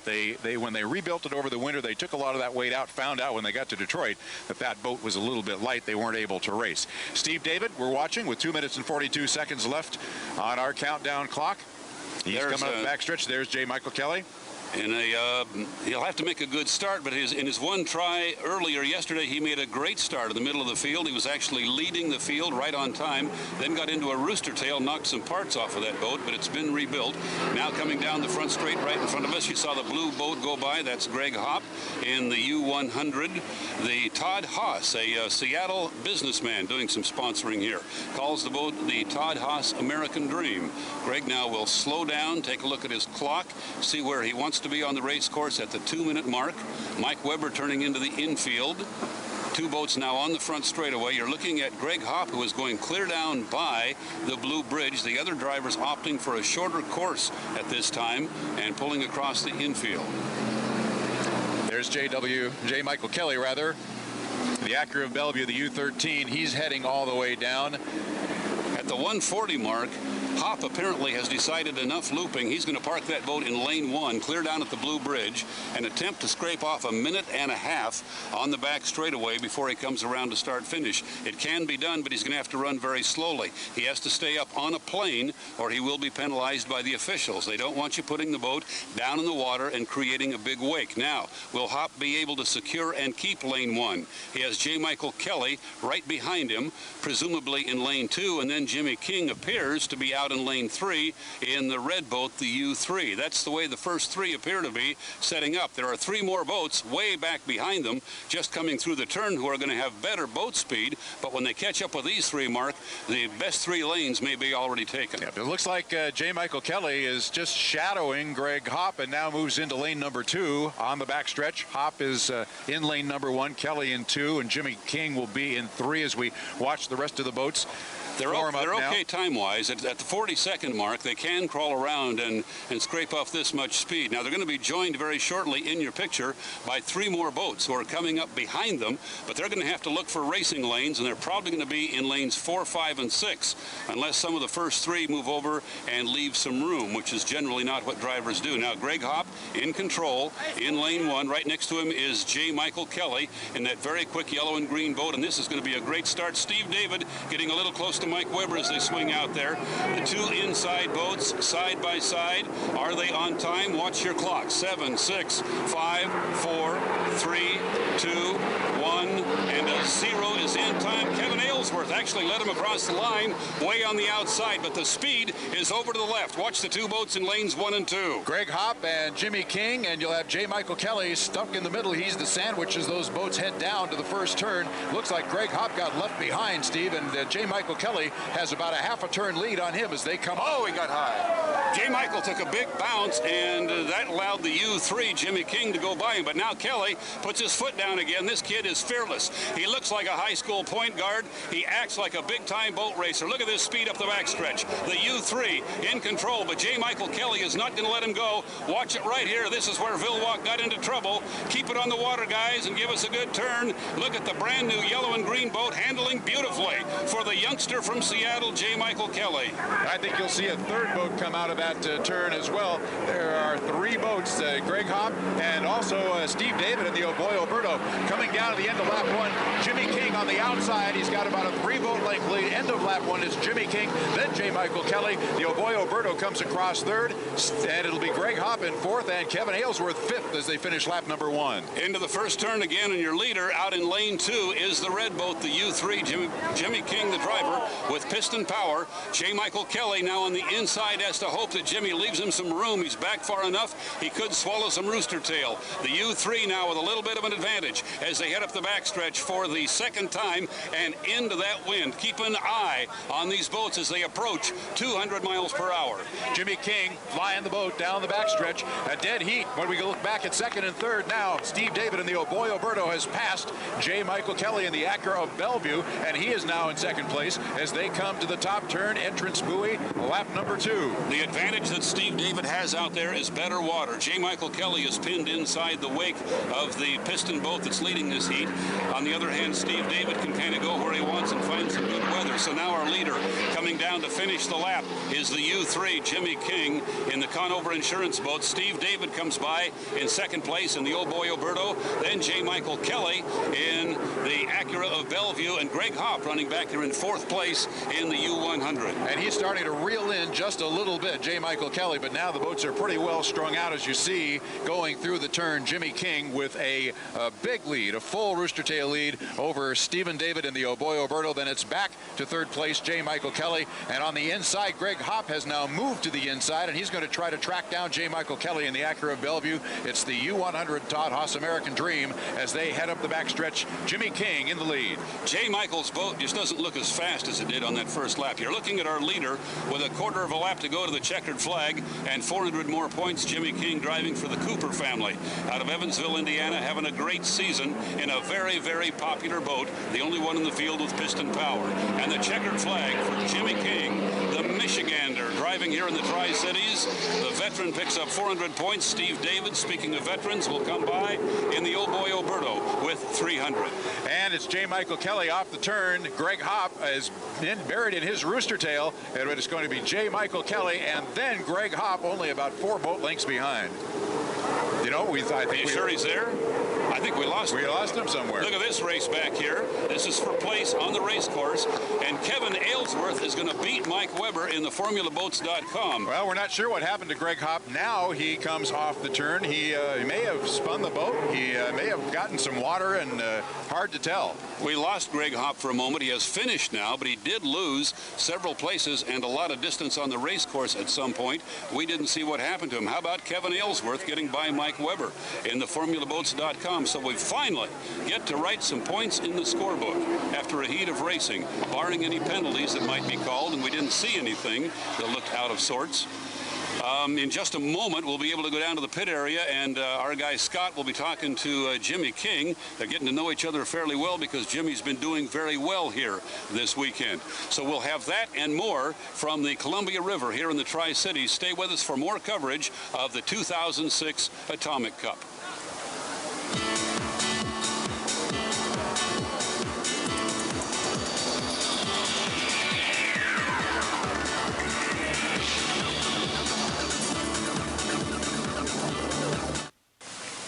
We got 10 more seconds and we're back on our live broadcast. We're going to go straight out to the fence. Good idea.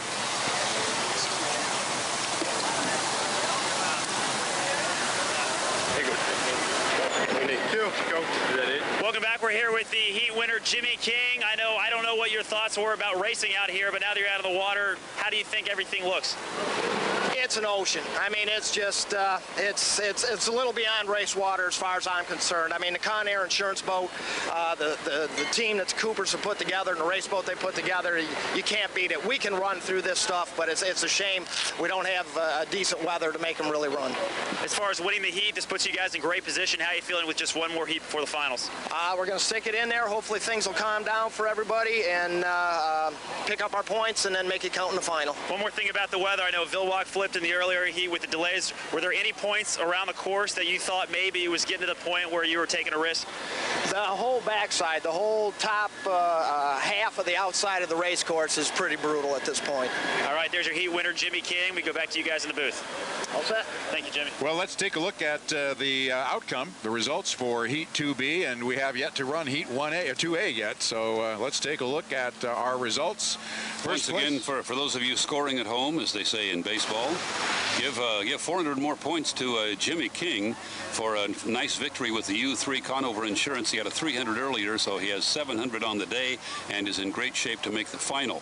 Second place went to Steve David and the old boy Oberto. Mr. Steady also has 700 after picking up 300 there. Third place to the Acura of Bellevue, J. Michael Kelly. Looked very fast on the first lap, Mark, and then I thought maybe he slowed down a little bit. Might have been an issue in the engine room. I think he did, or maybe he was just being cautious. Hard to tell.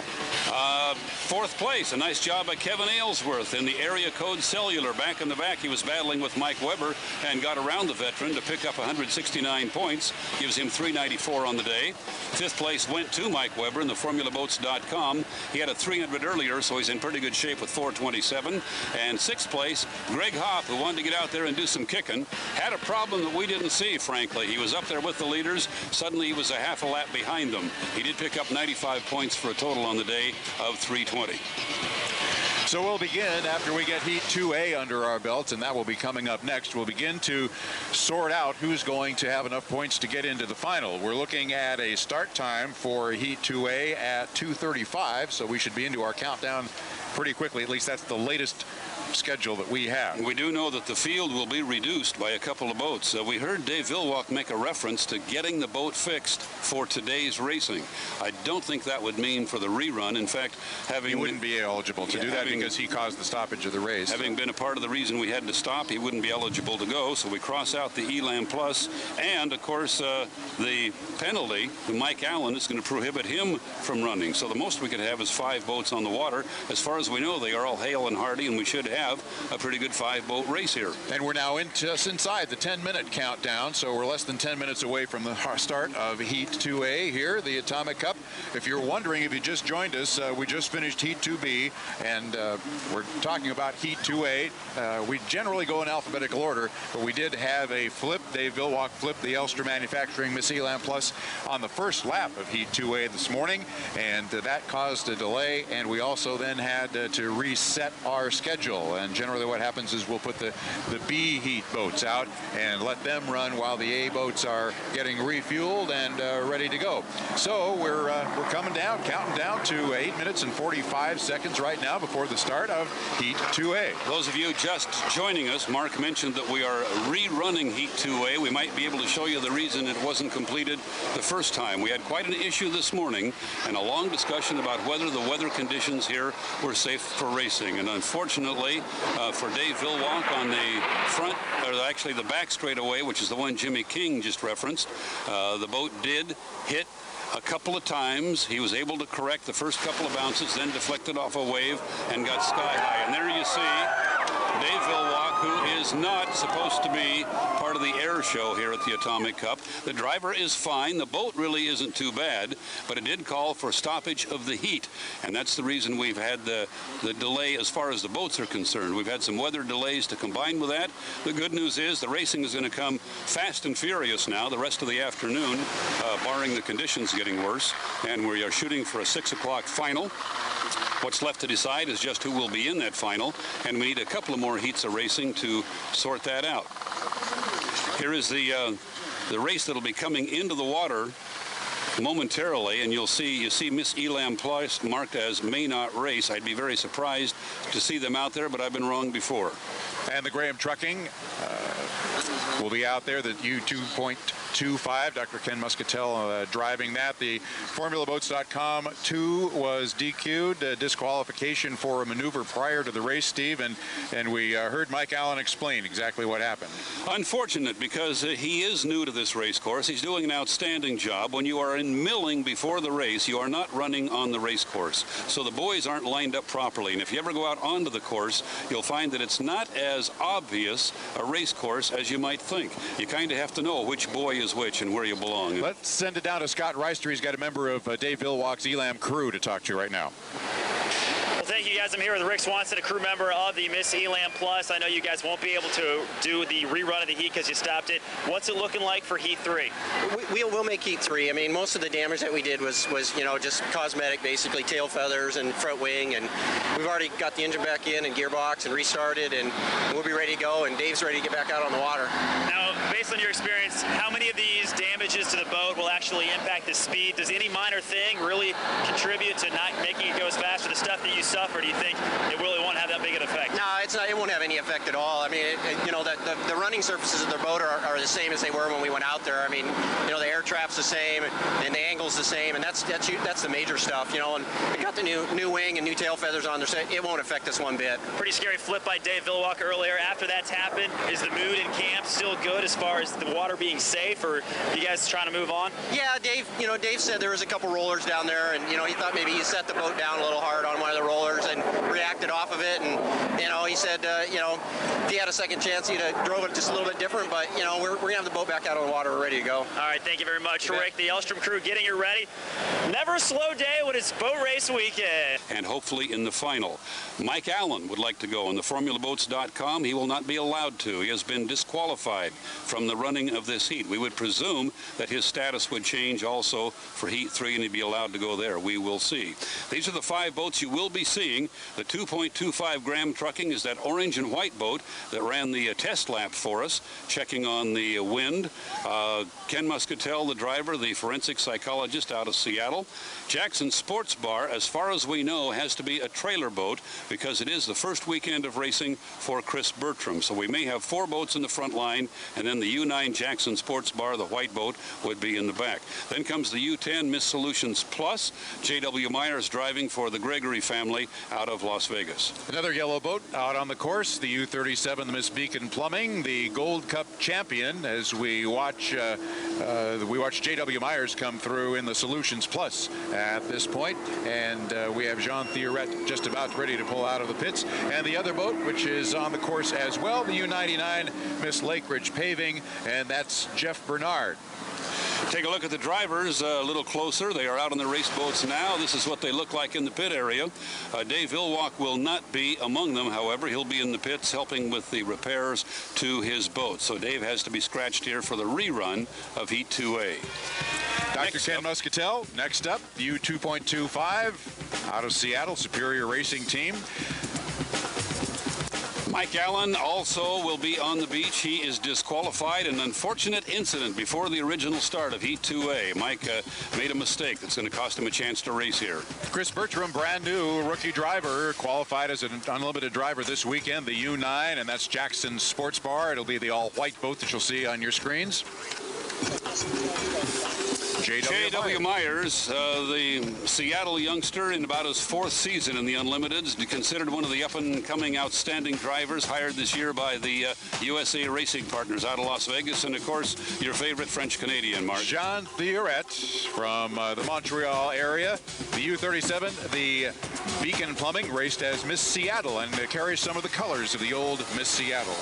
We have word that one of the boats may have gone back to the pits. Oh, there was Jeff Bernard. We need to give a heads up to him, the Lake Ridge paving boat. Ken Muscatel is out of his boat and back at the transom. He's looking down at the propeller area, Mark. There might be a problem down there, but the 2.25 is not going to go. We are going to be without Dr. Ken Muscatel, which is unfortunate. He was the one that volunteered to take the boat out onto the race course to test the conditions, and now he's had a problem that's going to keep him from going in the restart. Well, let's keep an eye on that because he's consulting up at the cockpit area now, and they still have a minute and 35 seconds before that boat has to be on the course and running. It may be. Now he's stepping off the boat now. Yeah, and they're calling for the sling, so it's done for him. When a driver walks back and looks over the transom, you quite often have had a propeller problem, and that'll end your heat, if not your day. There may be some other damage as well. So we have a mere 3 boats up and make it 4. We have one more way up in the west turn coming through the infield. That's J.W. Myers. He likes this race boat, Mark. He says it's as good as anything he's ever driven. He drove the Elam at one time, and he's been in some good ones. He says that once he learns this boat and the equipment kind of solidifies under him, he's going to be a contender. So we'll see if that happens right here. Chris Bertram coming down the front straightaway in the white and green trim, green decals for Jackson Sports Bar. I'm looking at J.W. and J.W. Myers has cut through the infield, and he is going to try to sneak over there. Jeff Bernard thinks he might have lane 1, but now out onto the backstretch comes J.W. Myers. It's the 130 mark, which is just about the point where you can step out onto the backstretch, slow way down, crawl around, and hang on to lane 1. So we'll see how this works out. That's J.W. Myers. He is in lane 1. He is approaching the halfway point of the backstretch, and back behind him about 250 yards is Jeff Bernard in the Lake Ridge paving. You are looking at Chris Bertram. He's actually the 4th boat on the backstretch, trailing the other 3. Way too early to know who is in good position and who isn't. Jean Theoret, though, is not out in lane 3 or 4. He is running over in an area where somebody's going to have to leave him some room, or he would run right up behind J.W. Myers. So we'll see how this sorts out. J.W. pretty early at the 52nd mark. He's already going into the turn, and he's going to have to crawl around here. He will not have great boat speed when he gets to start-finish. We know that already. Barely keeping it up on a plane, and he has to hope that the boat doesn't settle down and stop on him. He's way down at ground idle speed. And we will be seeing Chris Bertram once again on the outside. Now, it looks like he may be making a start on the front line, but as a rookie, the officials determine exactly when it is that he's allowed to start on the front line and dice for lanes. It looks like he may be on the front line, but he's still going to be on the outside this time, Steve. Now, J.W. wants to swing a little wider to scrape some speed off, and he really can't do that because there are boats out there planning on using those lanes, and we got a couple very close together right there. Jean Theoret and Jeff Bernard almost came together as we're down to the start. 2-1. There's the 0. It's a legal start. Jean Theoret leading the field across the line. Jeff Bernard right on his hip and off to his left. J.W. Myers, and those will be the 3 leaders going into the first turn. It's Jean Theoret, the leader in the yellow boat. What you're looking at on your screen is that flying Frenchman, Jean Theoret. On the inside, the other yellow boat is J.W. Myers. On the outside, the yellow and green boat, and that is Jeff Bernard in the Lake Ridge paving. But up the backstretch, the leader is Jean Theoret in the Beacon Plumbing. Giving chase is J.W. Myers, but J.W. really cost himself by getting onto the backstretch too early and scraping off so much speed that he just didn't have boat speed. He was not at full song at the start. Jean Theoret was, and that's the difference right now. Jeff Bernard doing a pretty good job. The youngster is going to run up beside J.W. Myers on the outside. All three boats are in the turn now as our leader coming down to finish lap 1, Jean Theoret in the Beacon Plumbing. And now the Beacon Plumbing finishing lap number 1. You're looking also at J.W. Myers in the U10, and he finishes lap number 1. Jeff Bernard started to reel him in just off the turn, but now has dropped back a full rooster tail behind, and your leader now with more than a full rooster tail is Jean Theoret in the Beacon Plumbing. J.W. Myers thought better of hanging on to lane 1 and trying to run inside Theoret. Now he's crossed over the wake, he's gone to the outside, so he's running in lane 2. It's unlikely that he can run down the Beacon Plumbing out there because this is one fast race boat. You're looking at your leader up the backstretch. That is Jean Theoret on the left. Far right of your picture is the boat in pursuit. That's J.W. Myers in the U10. Coming into the west turn, Jean Theoret. He has the commanding lead. You know, Steve, we said this yesterday about him in Heat 1A, and yet he ended up with a fuel violation. So I'm sure that team is trying to make sure that they do not over-rev the engine or go too much gas down the engine and have another fuel violation, because he needs these 400 points. They did quite a bit of testing this morning, and I'm sure that was the main thing they were looking at was fuel consumption, the speed of the N2 to make sure they didn't have another violation. Now our field is spread out all over the Columbia River. You're looking at the third place boat. That is Jeff Bernard in the Lake Ridge Paving. That's the second boat for Fred Leland's team. He's a teammate to Greg Hopp, who you saw earlier, running in a very comfortable third position. And he may be on his way to scoring enough points to be in a good shape for the final with a good steady field. Whoops, penalty on the 99. That's Jeff Bernard. He encroached on, well, they're going to call him for that incident we saw just before the start where he got too close to Jean Theoret. They're going to call an encroachment. So far, it's just a monetary penalty, so it wouldn't cost him place or points. Jean Theoret, lap number 3. This will be the checkered flag lap as he comes off the west turn. Well in hand this time around. Jean Theoret and the Beacon Plumbing heads down to cross the finish line. The end of Heat 2A. Winner Jean Theoret, and the checkered flag flies. So predictably, the Flying Frenchman takes it here with his Beacon Plumbing, very fast boat. J.W. Myers coming by right there in second place. Next boat is well back, about a half a straightaway. That's Jeff Bernard, who challenged at the beginning but simply didn't have enough race boat to run with the leaders, but he'll come by and pick up third place points. So score perhaps in pencil until we can give it to you officially. 400 points for Jean Theoret in the Beacon Plumbing, 300 for J.W. Myers in the U10 Miss Solutions Plus, and then Jeff Bernard will pick up 225 for that third place finish in the Lake Ridge Paving. And still to finish is Chris Bertram, Mark, the boat you're looking at right now. He's just at the top of the west turn right now, and this is a guy who understands hydroplanes. He is a champion driver in some of the smaller inboard hydroplanes, but also understands that he needs to learn the course and understand this boat as well. This boat actually hasn't run for a couple of years. Chris, a brand new driver here, so he's taking it easy, scoring his points and making sure his nose is clean and that he impresses the officials, and maybe they'll let him get up on the front line shortly. He scores 169 points for a fourth place finish, which is exactly what he scored last time out. Now he has scored some points, 2 finishes, but will it be enough to make the final? We'll know more after the running of Heat 3A and 3B. He might be one of the people we see in the consolation. So for the second time today, we get to give somebody the checkered flag, award the points, and perhaps talk to the winning driver, which we will do when we come back. Stay with us. Haven't seen it run yet.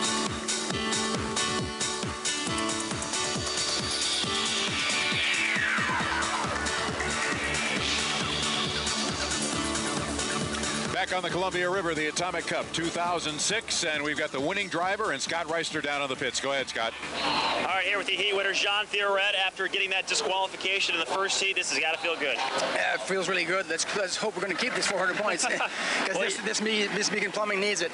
All right, as far as this race, we saw you kind of hit the start running and run away with it. Tell me what happened. Yeah, I had a good start. I had a good lane, and you know, the boat really rides well in this rough water, and it really corners well. So we're real pleased with it. I think we got an engine problem because in the last lap we were slowing down. Is the water smoothing out at all? I know we had some scares earlier with Villwock and the delay. Is it smooth at all? Yes, the water water is better than this morning. When Dave flipped it over, it's a lot better now. All right, John Theoret gets those 400 points back that were disqualified earlier. We'll see how he does in Heat 3 and, of course, the final if he makes it. Guys, back to you. Well, he has the 400 points so far, but yesterday at this same point, he also had 400. He's going to need those and then some. The big disadvantage, of course, of the situation he had is when you're trying to make the final heat, you really need to score 300, 225 every time out in order to be one of the top 6. Now he has 400 points, and we'll do some totaling here for you in a moment and let you know how he looks. But here are your Heat 2A race results. U37, John Theoret, you just saw him interviewed by Scott Royster, the Miss Beacon Plumbing, first place. The U10, Miss Solutions Plus and J.W. Myers, second place. They were strung out pretty much all over the race course by the time we got those 3 laps in. And Jeff Bernard in the U99, Miss Lakebridge Paving, coming in third. Jackson Sports Bar and Chris Bertram, the U9, keeping his nose clean, making his laps, getting it done, and he's getting a little more seat time in that boat and getting a little more comfortable every time he goes out. You know, something we are seeing here is some young drivers, and we have to salute them for the job they are doing. I think we're going to look at what happened right before the start. I think that may be what we're looking at. Yeah, now watch on the left side of your picture. Oh, this is the end of the race. Okay. This is Jean Theoret coming down to take the checkered flag and pick up those 400 points. What I wanted to mention was we've seen some young drivers like Jeff Bernard and J. Michael Kelly make very, very good starts in these last 2 heats. So you certainly can't fault them for the job they're doing starting. And we saw a guy who had been in a couple of years longer, J.W. Myers, probably messed that start up a little. I think he was simply going too slow when he came around the turn to make the run down to the start. We've seen it happen, too, where they get down so slow that the engine itself spools down to ground idle, exactly. And then they have to spool back up. It's not so much that they take water in and it puts the fire out. It's just that those engines can only go so slow, and then all of a sudden they have to recycle. And we've seen a couple of times in the past where that boat has just stopped down dead in the water. It happened to Steve David in Seattle last year and cost them several places because they just couldn't recover. We are looking at G-boats, a very exciting new class of racing, the ACCS. Last year at this time, there were 1.5 of these boats. There 2 had been built, 1 had been wrecked, and they continue to build this class. It's a bigger engine than the Unlimited Lights. It's a slightly bigger boat. It's somewhere between an Unlimited Light and an Unlimited, and some very, very gorgeous equipment coming along here, Mark. And very loud as well. Which the fans like, of course. Looking at Mike Ekrit and his G24. These boats have the G number. The other boats on the course will be Dick Lynch in the Tempo. That's the boat you're looking at right now, and that is hard to miss on the race course. Gets the trophy for the gaudiest paint job in the history, perhaps, of boat racing. Also out there is the Hop family's G boat. And that's the yellow one that looks quite a bit like their UL. He's on the inside right now. You're looking at the 4th boat to come out, the black one on the backstretch. So we're going to have 4 G boats out here, and they're going to do a little racing for you in about 2 minutes. And there would be more had we not had an incident yesterday in which Dustin Eccles got the Bridgman family's boat into the air, busted it up. Thankfully, he's okay. But that did cost us one of the G boats for today's G boat racing exhibition here. The other boat that's out there that we're looking at right now is Ken Brody in the UL 555, but he's running the bigger motor as well. And so you've got Ken Brody is second out on the race course as well. Our G boats are forming up. We've got a green flag on the race course. Although the clock is ticking down, they've still got 1:40 for their race. So we will just assume that they're going boat racing. We don't know for sure which one of the Hops would be in the yellow and black boat. It's probably Greg, but Grandpa Jerry does turn a lap or 2 in this boat sometimes. We maybe can get word from the pits. If anybody spots either Jerry or Greg, we will know that the other one is in the boat. But that's a pretty sight as these 3 big G boats come motoring down the straight into the Blue Bridge area here before the start of this race. Still over a minute to go before the start of this 4-boat G-boat race here on the Columbia River. And we're looking at the times for the Unlimited Lights. There will be an Unlimited Lights B main and a final as well, and we will get those times in before the Unlimited's final. The B main for the Unlimited Lights now scheduled for 4:30 and 5:30 for the Unlimited Lights final. A lot of experience, actually, among the drivers out here in these boats, if indeed that is Greg Hopp in the yellow and black one. Color scheme quite a bit like their UL, the Mike's Hard Lemonade. They race on a shorter course, but for the start, they use the entire Unlimited's course. So now, at the 30-second mark, they're going to go up and go through the west turn, and it appears that whichever Hopp is in the yellow boat is going to have control in lane 1. Next to him will be Mike Ekrit getting a chance to go racing in his beautiful new boat, that bright orange one, and then it's Dick Lynch in the orange and green and a couple other colors out in lane 3 in the tempo. Coming toward us, pretty sight, and the black boat is tucked into lane 2. That's Kent Brody second, and it's Jerry Hopp drove in the G boat race yesterday, so we may assume that it's him, and they are coming down. It's a legal start. The clock is already at 0, and here they come. Dick Lynch has boat speed on the outside, and he's going to be the leader as they go into the first turn, but he is on the outside. It looks like Ekrit's going to pull up beside him, and over in lane 1, Hopp's boat is running well too. So all 4 boats side by side into the first turn. Ken Brody and Hopp are side by side as they go to the turn. It looks like it's going to be the boat in lane number 3, which is Mike Ekrit, and he is going to take the lead as they go through that turn, Steve. They will be using the Unlimited Light smaller course, but the big turn of the Unlimiteds, and they're off the turn, and Mike Ekrit is out ahead already. Mike Ekrit, with help from Ronnie Brown, his crew chief, the former Budweiser chief, spent a couple of years putting this boat together, finally getting it a chance to do some racing with it, and it is one gorgeous piece. You see that on the inside. Hopp is not letting him get away, though, and if Ekrit leaves a little bit of room, it looks like Jerry or Greg or whoever that is going to make up some of the disadvantage right here. Coming into the turn now, Ekrit leaving some room out and about lane 2. Hopp actually had to slow it down a little as he was running out of water in there, and Dick Lynch on the outside hanging into second place as they come by us. Mike Ekrit slowed down as he came across the finish line, and Dick Lynch has now reeled him in. Ekrit's back up to speed, but Greg or Jerry Hopp in the Mike's Hard Lemonade G boat is also coming in, reeling him in on the inside. So you've got a pretty close dead heat as they head through that turn. Ekrit's still ahead, and now Dick Lynch has dropped back just a little bit on the outside, and Ekrit comes off the turn in first place at the end of lap number 2. Hopp has moved up on him, though. He left him room on the inside, Ekrit did, for Hopp, and he used it to an advantage. The smaller way around the turn, he made up some of the disadvantage, and now they're going to be closer on this lap than they were on the last one. Look at Lynch coming up on the outside. Great boat race here for second and third. Dick Lynch is going to reel in Mike Ekrit as they come into this turn. All 3 boats now side by side in the G class coming through this turn. Look at this sight. When you look at the way this class ran last year, didn't run real well. Dick Lynch in a very, very wide turn, lost a lot of ground, but Jerry Hopp is right beside Mike Ekrit as they end lap number 2. They are dead even. Now Ekrit pulls out about a boat length and a half as they head down the front straightaway. Lynch makes up the difference as well, so you're going to have 3 abreast going into the Blue Bridge turn. You can see Ekrit's boat searching just a little bit, not running the kind of a line they wanted to. It's a brand new boat, not completely dialed in, and he got in trouble. Either a rooster tail hit him or the engine shut down, but Mike Ekrit now is dead in the water in the first turn. The leader is the Mike's Hard Lemonade G boat, and that's a pretty nice looking boat ride right there for whichever Hopp is under the glass. And right behind him is Dick Lynch, and they've been able to close down in lane 1, lane 2. Dick Lynch hidden in the rooster tail. You can just see that orange tail feathers, and Dick Lynch, if he makes a good turn, might be able to take Jerry off the turn, but the turn and the start-finish line are right there. Dick Lynch swings it out wide. Jerry Hopp gets the checkered flag. Dick Lynch in second, and it'll be Ken Brody, 2, taking third. So a great exhibition by what may be a major part of the future of boat racing, the G class. Very, very big blocks, good-sized boats. They're very impressive when you see them in person. Guys, we would like to get a camera shot down on Mike Ekrit. He's got a bunch of smoke pouring out of the boat. He wants help. He's on fire. That boat is on fire. He's looking for help. The boat, you can see the flames coming out of the air intake.